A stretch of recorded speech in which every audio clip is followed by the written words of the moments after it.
re thang ka fang vela Nangbang lunglai nem thei ka tong puai puai di nang lâu nga Kei A Di'n Bangkim lai vawnchawi lungin le ka keo ngam puai Leng chu mai di lungin le ala keo kim ôi keo Lungtuak in anglai khawm de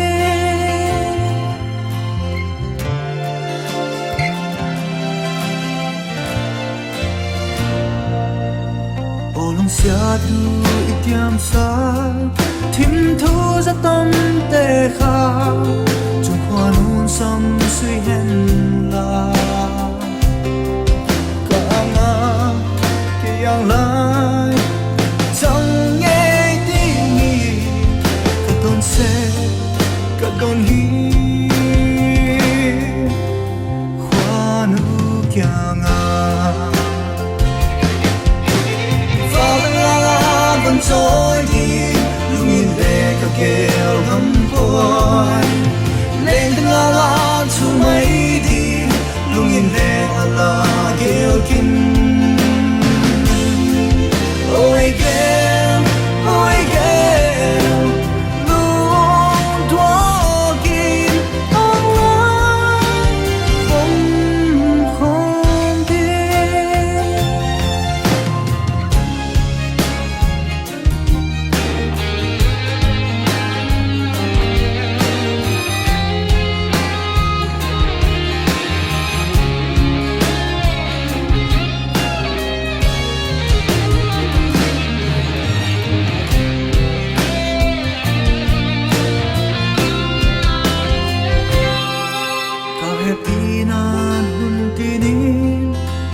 khawvel sing hi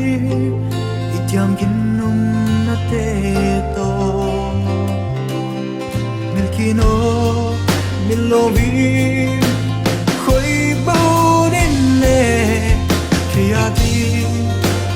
Di'n gin singin vawnchawi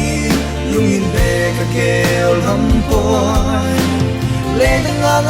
chu mai di lungin le ala keo kim